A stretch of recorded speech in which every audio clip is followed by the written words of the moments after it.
신명기 16장 13절부터 15절까지의 말씀을 제가 받들어서 봉독하겠습니다.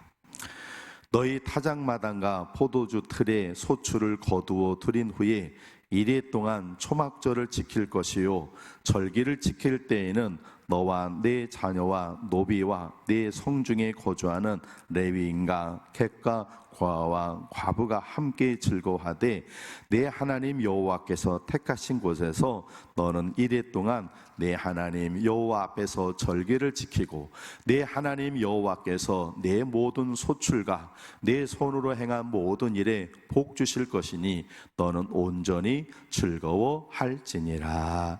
아멘. 한번 따라해 보실까요? 하나님을 기쁘시게 하는 교회, 말씀으로 할렐루야. 우리 분들과 인사하시겠습니다. 말씀으로 온전해지십시오. 한 번 더 하실까요? 잘 오셨습니다. 잘 오셨습니다. 오늘 추석 연휴가 또 시작되는 중에 이 주일에 하나님 앞에 나와서 예배하는 여러분들에게 하나님께서 큰 은혜 부어주시길 주님의 이름으로 축복합니다. 추석은 한 해 농사를 끝내고 오곡을 수확하는 시기에 지키는 가장 풍성한 명절입니다. 고대 사회 풍농제에서 유래했으며 신라와 고려 시대에도 추석 명절을 세웠고 조선 시대에는 국가적으로 선대 왕에게 추석 제사를 지낸 기록이 있습니다. 이 추석을 일컫는 말이 많은데요, 대표적으로 중추절 혹은 한가위라고도 합니다. 네, 중추절과 이 추석이라는 말은 중국에서부터 유래가 된 말입니다. 이에 반해서 한가위는 순수한 우리나라 말입니다. 크다라고 하는 뜻 우리가 한우 그럴 때 그 한이 큰 소라는 뜻이거든요. 그래서 그 크다라는 뜻의 한과 그 다음에 가운데 중간이라고 하는 뜻의 가위라는 말이 순수한 우리나라 말이 합쳐진, 그래서 8월 한가운데에는 큰 날이다 그런 뜻입니다. 그래서 한가위라고 하는데, 이 한가위의 유래를 보면 조선시대 때 신라 유리 왕 때 부녀자들이 두 편을 나눠가지고는 길쌈을 했습니다. 그러고는 진 쪽에서 술하고 음식을 차리면 밝은 달밤에 길쌈을 한 부녀자들이 강강술래를 부르면서 춤추고 흥겹게 노라는 것을 문헌에 나와 있습니다. 그래서 그때 그것을 가배라고 얘기했고 나중에 그것이 가위로 변했습니다. 추석이나 중추절이라는 말보다는 가능하면 한가위라는 말로 쓰는 것이 좋습니다. 한가위는 가을 추수가 끝내고 지내는 절기라서 마음이 여유롭고 풍요롭습니다. 이 좋은 명절엔 한가위가 즐겁고 행복한 한가위가 되어야 할 줄로 믿습니다. 그러면 어떻게 하면 행복한 한가위가 될 수 있는가? 어떻게 해야 될까요?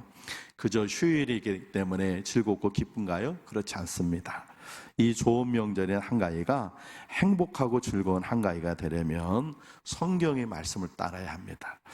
먼저 이 한가위가 성경에도 있는가? 예, 있습니다. 가장 비슷한 절기가 초막절이라고도 하고 수장절이라고도 하는 절기입니다. 이스라엘 백성들, 하나님께서는 하나님의 백성들에게 3대 절기를 지키게 하셨습니다. 1년에. 그 중에 2개가 뭐냐면 처음으로 수확을 하게 될 때 지키는 절기, 우리가 7월 첫째 주에 지키는 맥추감사절이라고, 처음 추수를 할 때 지키는 절기가 그 절기고, 모든 추수가 다 끝나서 그 추수한 것들을 창고에다가 저장해 놓고 지키는 절기가 바로 수장절, 장막절, 또 초막을 지어서 지낸다 해서 초막절이라 이렇게 부릅니다. 그것이 오늘 본문의 말씀입니다. 우리 한가위하고 거의 같은 절기입니다. 이 수장절의 규례를 통해서 한가위가 행복해지려면 어떻게 해야 되는가를 말씀을 통해 배우고자 합니다. 첫 번째는 하나님 안에서 보내야 합니다. 우리 15절 말씀을 같이 한번 읽어보겠습니다. 15절입니다. 시작. 내 하나님 여호와께서 택하신 곳에서 너는 이래 동안 내 하나님 여호와 앞에서 절기를 지키고 내 하나님 여호와께서 내 모든 소출과 내 손으로 행한 모든 일에 복 주실 것이니 너는 온전히 즐거워할지니라. 아멘. 이 한 절에서 하나님은, 빨리도 지나가게 하네요. 이 한 절 안에서 하나님께서는 내 하나님 여호와께서, 내 하나님 여호와 앞에서, 내 하나님 여호와께서, 그러면서 하나님 여호와 하나님이라는 단어를 3번이나 씁니다. 그러니까 이 절기가, 명절이 행복하고 즐거운 명절이 되려면 첫 번째는 이 명절을 하나님 안에서 지켜야 합니다. 우리 선조들은요, 한 해 농사가 잘 되는 것이 조상님들의 은덕이라고 생각했습니다. 그래서 추석날 아침에는 차례를 지내고 또 성묘를 가서는 여름비에 무너진 무덤을 보수하거나 벌초를 했습니다. 차례상에 올리는 제물은 핵국으로 준비해서 먼저 조상에게 선보이면서 1년 농사의 고마움을 조상에게 전했습니다.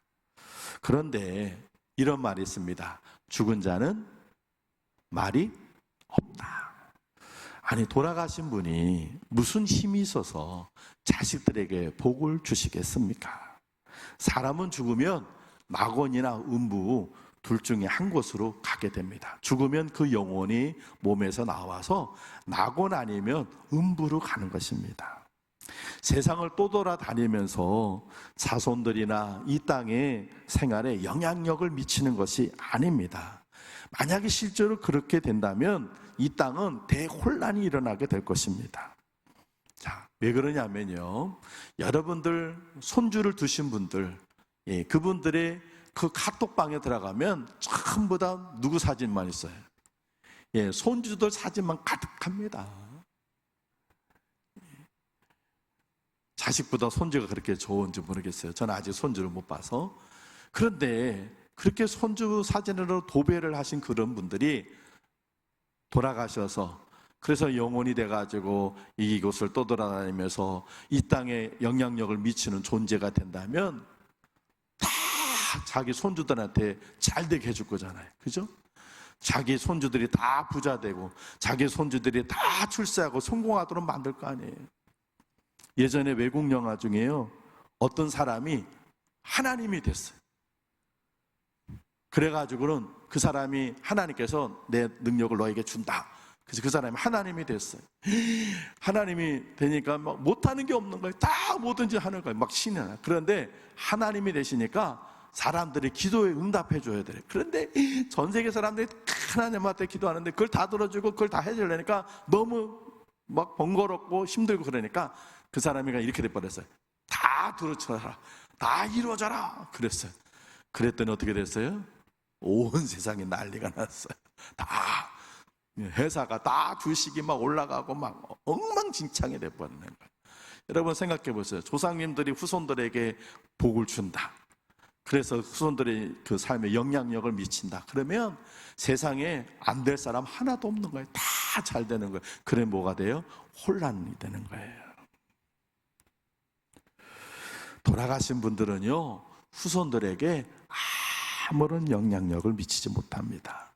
그럼에도 불구하고 각 집마다 제사를 드리는 건 샤머니즘과 유교를 통해서 사탄이 사람들이 자기를 두려워하도록 섬기게 하게 만든 것입니다.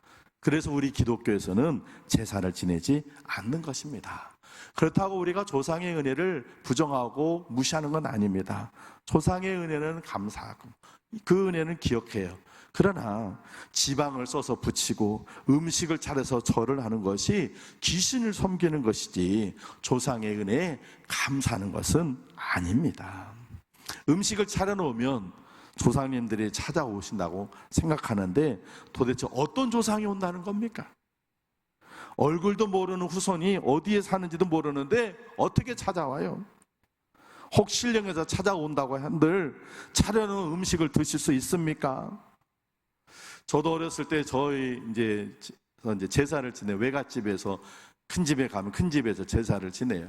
그 추석날 그냥 바빠요. 아침에 갔다가 또 외갓집 갔다가. 그런데 제사를 드릴 때 보면 제사상에 딱 음식이 차렸는데 제 마음을 다 움직이게 하는 것이 두 가지가 있었어요. 뭔지 아세요? 약과하고 꽃감이. 약과하고 꽃감이 딱 있으면 그거 그냥, 그런데 제사를 지낼 때 그냥 그게, 야, 저거 끝나고 내가 약과부터 먹을까 꽃감 먼저 먹을까. 그런 제사를 이렇게 절을 하고 몇 번 살하고 이제 큰아버지, 작은아버지, 아버지가 이렇게 하시고 우리는 이제 뒤에서 절만 하고 그러면은 자 나가자. 그러고는 방에서 제사 이렇게 절을 하고는 나가요. 나가서 조금 있다가 와서 이제 음식 드신다는 거예요. 그래가 조금 있다가 들어와요. 그러면 막 그런데 들어와 봐도 꽃감 하나 없어진 거 없어. 약간 하나 없어진 거 없어요. 음식 하나도 안 없어져요. 누가 와서 뭘 먹는다는 거예요.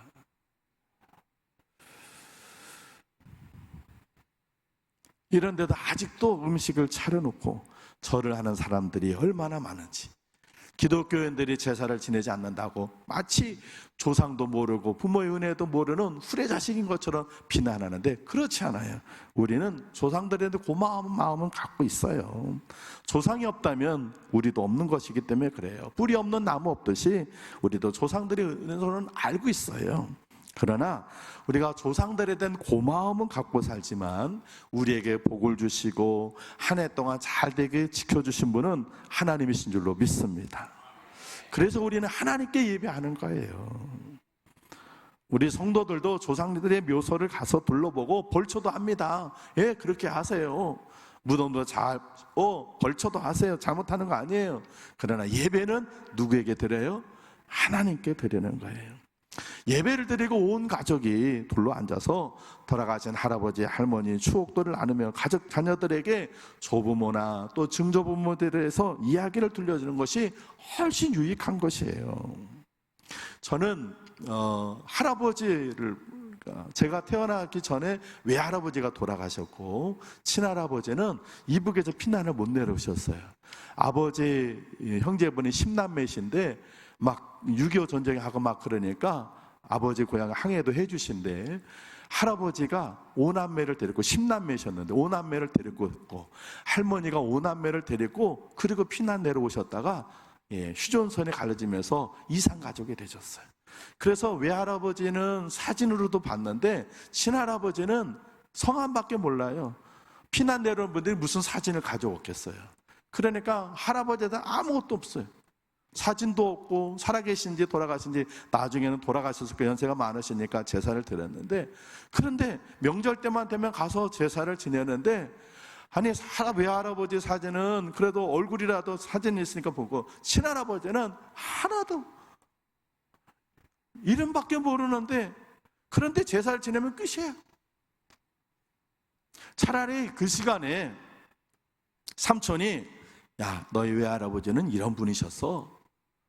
차라리 제사 드리기 그 시간에 큰아버지가 야 너희 할아버지는 이런 분이셨다 이러고 얘기를 해줬으면 차라리 할아버지가 그렇게 열심히 사셨구나, 우리 할아버지께서 그렇게 가족들을 위해서 희생하셨구나, 할아버지에 대한 존경심도 있고 할아버지에 대한 자긍심이 있을 거예요.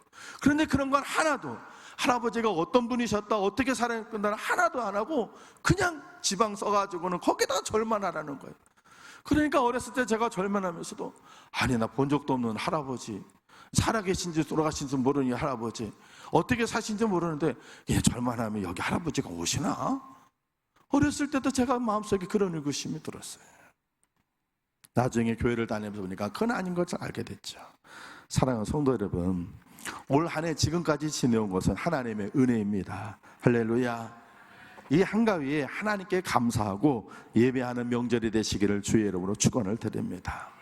안내석에 한가위 가정예배 순서제가 있습니다. 그거 가지고 한가위 날 아침에 온 가족들 모여서 함께 하나님 앞에 예배하십시오. 한 해 동안 베풀어 주신 하나님의 감사함에 예배하세요. 만약에 가정의 상황이 예배할 수 없는 상황이라면 예배하는 가정이 되게 해달라고 기도하세요. 그래서 그렇게 기도하다 보면 나중에 하나님께서 예배하는 가정이 되게 만들어 줄 줄로 믿습니다. 하나님 안에서 명절을 지내는 것이 행복한 명절, 해피 한가위 되는 첫 번째임을 잊지 않기를 주의 이름으로 축원을 드립니다. 두 번째, 행복한 한가위가 되려면요, 가족과 함께 즐겁게 지내야 돼요. 우리 14절을 같이 한번 읽어보겠습니다. 14절입니다. 시작. 절기를 지킬 때는 너와 내 자녀와, 아멘, 거기까지, 너와 내 자녀와 즐겁게 지내라 그랬어요. 너와 내 자녀, 가족이에요. 가족과 함께 즐겁게 지내세요.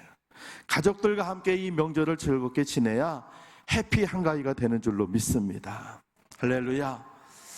요즘은 뭐 그냥 명절 때 되면 그냥 외국으로 다 여행을 가고 그냥 뭐 그러는데, 뭐 가족끼리 간다면 문제가 없는데, 그냥 이제는 다 개인주의가 돼가지고 이번에도 이 명절에 외국으로 나간 사람들이 1000만 명이래요. 야, 놀랬어요. 그냥 막 얼마나 많이 들어가는지. 그런데 그렇게 해도 가족들과 함께 해야 즐거운 거예요. 가족들과 즐거운 명절을 보내시길 바랍니다. 그러기 위해서는 먼저요, 부모님을 즐겁게 해드려야 돼요. 하나님은 십계명에서 네 부모를 공경하라 하셨습니다. 부모님을 기쁘게 해드려야 돼요. 어떻게 부모님을 기쁘게 해드릴까요? 부모님이 좋아하는 거 해드리면 돼요. 여기에 이제 부모님에게 찾아가실 분들은 잘 들으시고, 그 다음에 자녀들이 찾아올, 이제 부모님이 되셔서 자녀들이 찾아오게 되면 오늘 설교를 잘 들으세요. 제가 이따 한 가지 팁을 드릴게요. 어떻게 해야 부모님을 기쁘게 해드리는가? 부모님 좋아하는 것을 해드리면 되는데, 부모님이 뭐 좋아하세요? 뭐 좋아하세요? 대부분의 부모님은요, 두 가지를 좋아하세요. 첫 번째는 자식들 얼굴을 좋아하세요. 자식들이 찾아와서 얼굴 보여주는 거 좋아하세요. 화상통화 그거 좋지 않아요. 직접 얼굴을 대면하는 거 그거 좋아해요. 힘들더라도 꼭 찾아가세요. 바쁜데 뭘 오냐 그러시지만 안 오면 서운해해요. 그리고 만나면 기뻐하셔요. 제가 작년 추석 때, 추석날 새벽 예배 끝나고 그리고 막 올라가서 이제 인천 가서 이제 예배 드리고 아침 식사하고 그러고는 내려왔어요. 내려오는데 7시간이 걸렸어요. 자기들 올라가는 거 아니라고 그렇게 내려오는 거예요.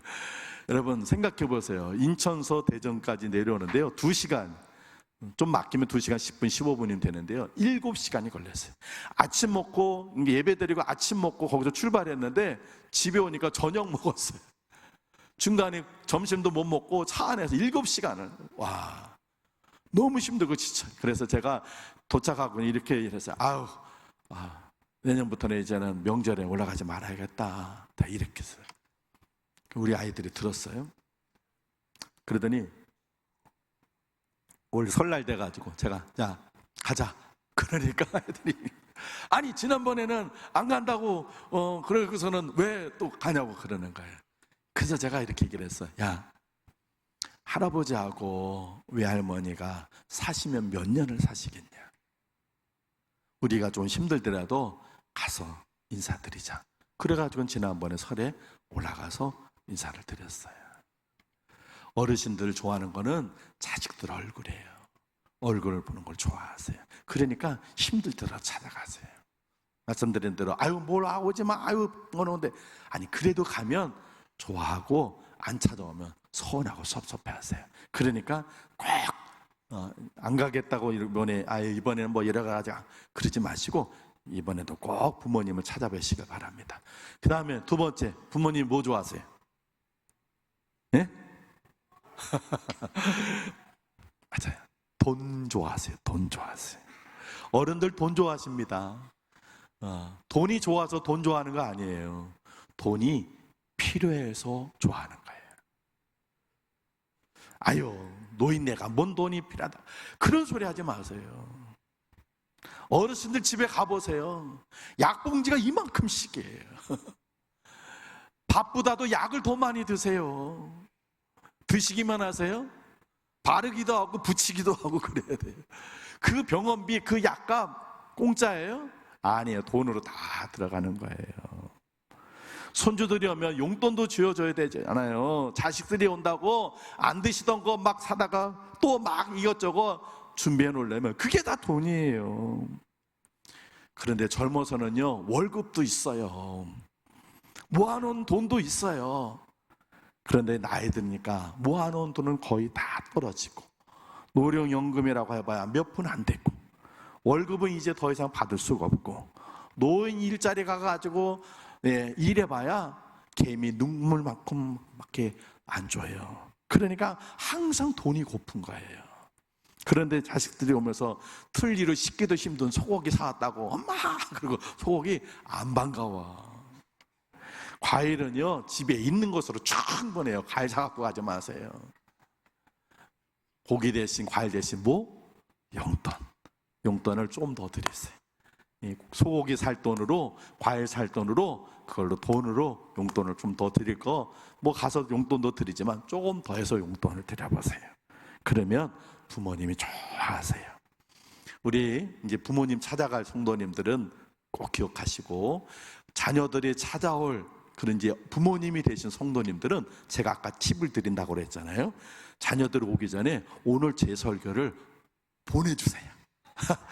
야, 우리 목사님 설교가 참 좋더라. 너 한번 돌아봐라. 아니 다른 설교는 안 보내도 돼. 오늘 설교는 제 설교 이제 좀 이따가 우리 유튜브에 이제 올라오거든요. 그러면 우리 유튜브로 이제 우리 교회편에서는 어떻게 보내지 모르잖아요.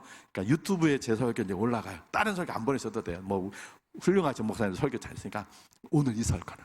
그러면서 딱 언지를 하는 거야. 야, 꼭 들어봐라. 아우, 목사님 얼마나 설교를 좋은지 너도 꼭 좀 들었으면 좋겠다. 그리고 보내면 자식들이 보다가 그러면 소고기 대신 용돈 가져오잖아.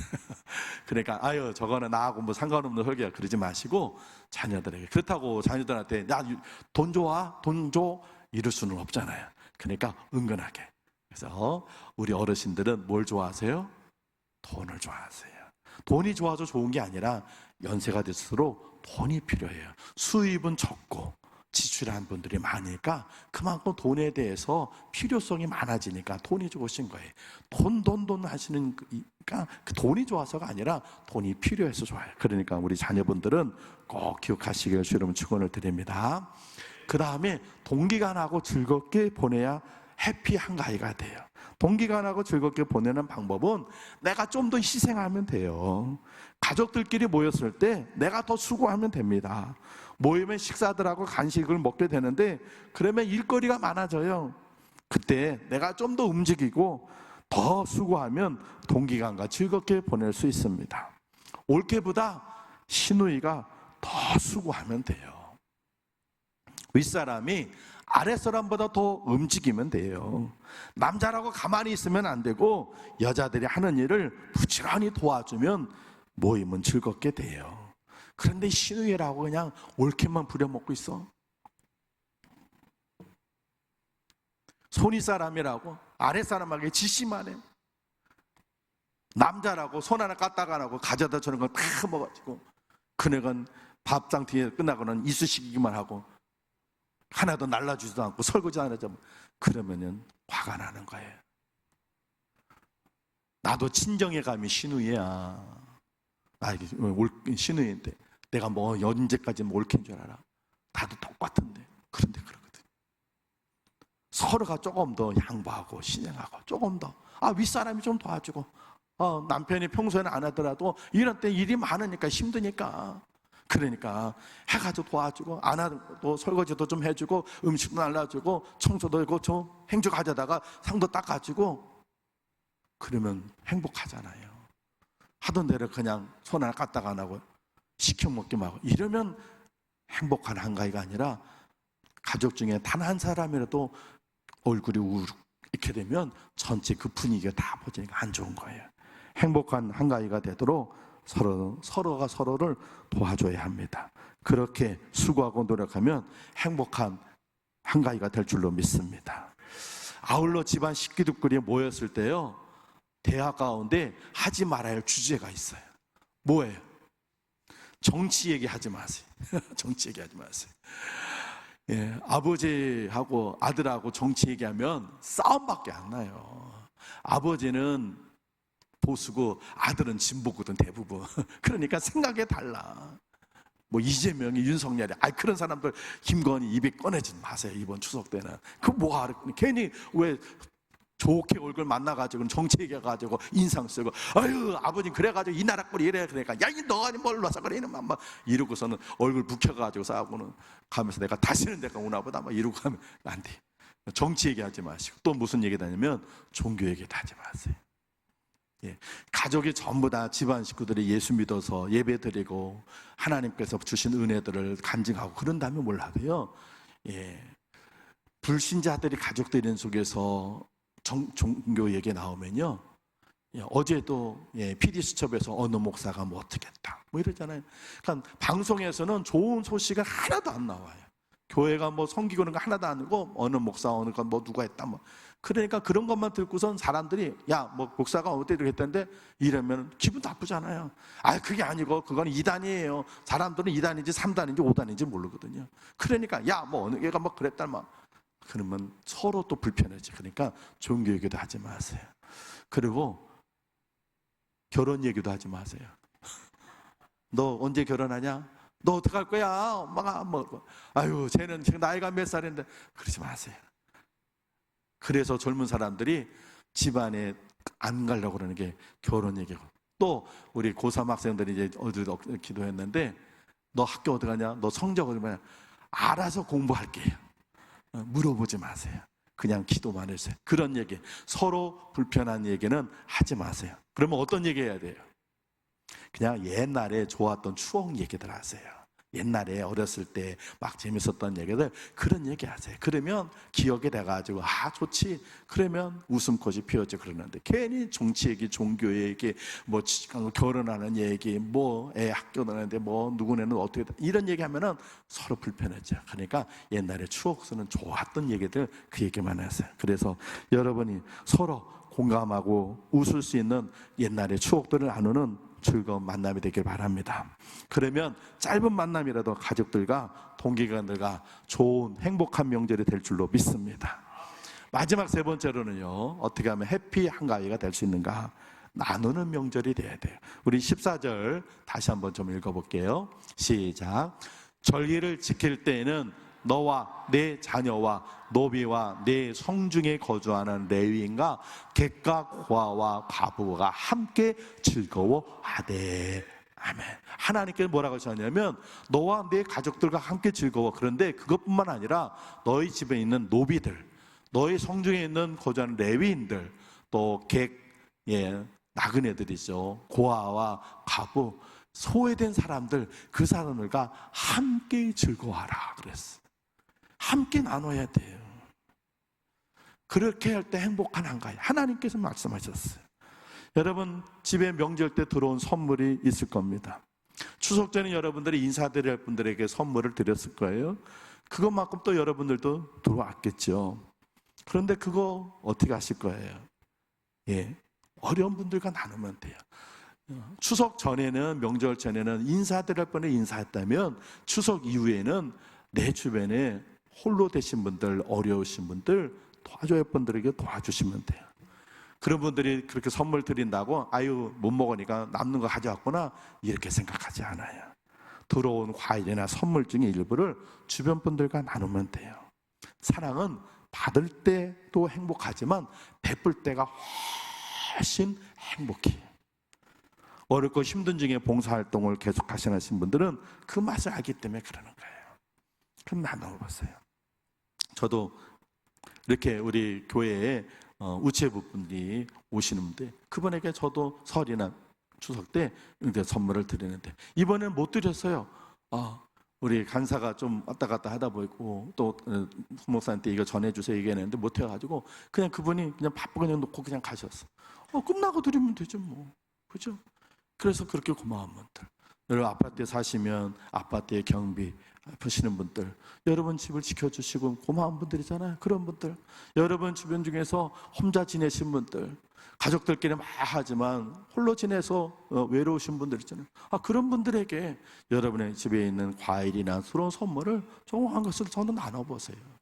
그러면 하나님께서 우리에게 그걸 알게 해주셨거든요. 사랑은 받을 때보다 베풀고 나눌 때가 더 행복한 것을 아셔서 하나님께서는 너희 성중 안에 있는 고아와 각각 객과 나그네들도 함께 즐거워하라 하셨어요. 함께 나눌 때 우리는 행복한 한가위가 될 줄로 믿습니다. 마지막 한 이야기라고 설교 마칠게요. 미국에서 베스트셀러가 된 책 중에 모자에 제라늄 꽃을 꽂고 행복하게 살아라 하는 책이 있어요. 이 책의 저자인 바바라 존슨이라고 하는 여자분이 계셨는데, 이분은 남편하고 4명의 아들을 둔 평범한 주부였어요. 근데 어느 날 가정에 문제가 생기기 시작했어요. 귀가하던 남편이 교통사고로 당해가지고 식물인간이 됐습니다. 설상가상으로 첫째 아들은 트럭 음주운전자에 의해서 목숨을 잃었어요. 둘째 아들은 동성에 빠져서 집을 나가버렸어요. 셋째 아들은 베트남 전쟁에 파견돼서 18살 나이에 전사를 했어요. 연속되는 불행으로 인해서 이분이 하나님, 왜 내게 이런 불행이 생깁니까? 하나님께 원망의 마음을 가졌어요. 하나님, 다른 집은 행복한데 왜 우리 집 이렇게 만드셨어요? 하나님 불평을 했어요. 그러고는 세상을 비관하고 자신의 처제를 비관하며 그렇게 살았어요. 그렇게 비참하게 살다가 어느 날 생각해 보니까 내가 언제까지 이렇게 비참하게 살까? 이래서는 안 되겠다. 생각을 좀 바꾸자. 그랬어요. 그래가지고는 긍정적으로 삶을 바꾸기로 결심을 했어요. 그래서 하나님 앞에, 하나님, 내가 이렇게 살아서는 안 되겠습니다. 이제 내가 내 삶을 하나님께 맡기겠습니다. 그리고는 긍정적인 삶으로 결심을 해가지고는 하나님께 감사했어요. 아니, 그런 상황에서 감사할 것이 뭐 있겠어요? 하나님 감사합니다. 오히려 감사를 했어요. 그래도 남편이 아직은 살아있으니까 감사하고, 그래도 막내가 있으니 감사하고, 그래도 아들들하고 좋은 추억들이 있어서 감사하고, 자꾸 하나님께 감사를 찾았어요. 감사합니다, 감사합니다. 시간이 나는 대로 교회 가서 하나님께 감사 기도를 드렸어요. 그런데 놀랍게도 하나님께서 역사해 주시는데요, 식물이 인간이었던 남편이 회복이 되는 거예요. 다시 일어나는 거예요. 할렐루야. 그 다음에 하나님 앞에 더 감사하니까 이제는 하나님께 감사하는 것뿐만 아니라 내가 다른 사람하고 좀 도와주고 섬겨줘야겠다 생각했어요. 자기에게 어떤 일이 있었어요? 큰 아들이 교통사고로 죽었어요. 셋째 아들이 월남전에 나가서 죽었어요. 그 당시 미국에는요, 베트남 전쟁에서 전사한 병사들의 숫자가 50만 명이 넘었대요. 그러니 50만 명의 그 부모들은 아들을 잃은 자기 같은 슬픔이 있을 거예요. 그래서 그 아들을 잃은 부모들 심정이 어떻겠어요? 그래서 이분이 그 아들 잃은 부모들에게 찾아다니며 위로해 줬어요. 아들이 죽었다고 낙심하지 마십시오. 국가를 위해 큰일 한 것입니다. 저도 제 셋째 아들이 얼마 전에 18살 나이에 죽었지만, 그러나 상심 속에 있지만 그래도 나라를 위해서 큰 희생을 하지 않았습니까? 위로해 주는 거예요. 교통사고로 자식을 잃은 부모들에게 편지를 쓰고 전화로 위로해 줬어요. 저도 큰아들이 교통사고, 음주운전자에서 교통사고로 목숨을 잃었습니다. 그때 마음은 아팠지만 그러나 참고 견디니까 좋은 날이 오더군요. 위로해 줬어요. 마음이 아프시지요. 그러나 아들이 가슴에 담겨둔 그 좋은 추억을 생각하십시오. 위로해 주는 거예요. 그리고는 그들을 위해서 모아가지고 세미나도 개최하고 이들을 도와주는 선교회도 조직을 했어요. 점점 유명한 여성계의 지도자가 됐어요. 재난을 당한 사람들을 위로하고 용기와 희망을 주는 엄청난 영향력을 발휘하는 여인이 되었어요. 그렇게 하니까 하나님께서 나중에 동성애로 집을 나간 둘째 아들도 돌아가게 하시고 남은 생을 보람되게 사는 축복을 하나님께서 허락해 주셨어요. 할렐루야. 만약 그녀가 절망하고 낙심하며 밤낮 원망과 불평 속에 살았다면 더 비참하게 되었을 거예요. 그러나 절망적인 상황에서도 하나님을 바라보며 하나님께 감사하고 이웃을 위해 섬기는 삶을 살 때 인생이 바뀌어졌어요. 기적이 나타났어요. 할렐루야. 이 한가위 명절 하나님께서 우리에게 주셨는데, 한가위 명절이 그냥 지낸다고 행복한 한가위가 되는 것이 아니에요. 하나님 말씀대로 살 때 우리는 이 한가위가 행복한 한가위가 될 줄로 믿습니다. 하나님께 예배하고 감사하는 명절이 되시기를 바랍니다. 그리고 가족들과 즐거운 시간 나눴어요. 여러분이 더 수고하고 노력하시면 돼요. 조금 더 희생하세요. 그러면 온 가족이 행복해요. 그리고 하나님께 주신 은혜를 여러분 나눠야 할 사람들에게 나누면서 섬겨보세요. 그러면 이 한가위가 행복한 한가위가 될 줄로 믿습니다. 이번 명절이 여러분에게 해피 한가위가 되시기를 주님의 이름으로 축원을 드립니다. 기도하겠습니다. 하나님 아버지 감사합니다. 우리에게 하나님 또 좋은 명절을 허락해 주셔서 이제 저희들이 이번 주에 명절을 지내야 합니다. 그저 세상적인 방법으로 하나님 명절을 세상 사람들이 지냅니다. 해외여행으로 좋은 곳에 여행 다니면서 맛있는 거 먹으면서 그렇게 행복하게 즐겁게 명절을 보내나, 그러나 그렇게 지낸다고 행복한 명절이 되는 것이 아니라 이 명절을 하나님 안에서 보내야 행복한 명절이 될 줄로 믿습니다. 하나님 말씀대로 하나님 살아야 행복한 명절이 될 줄로 믿습니다.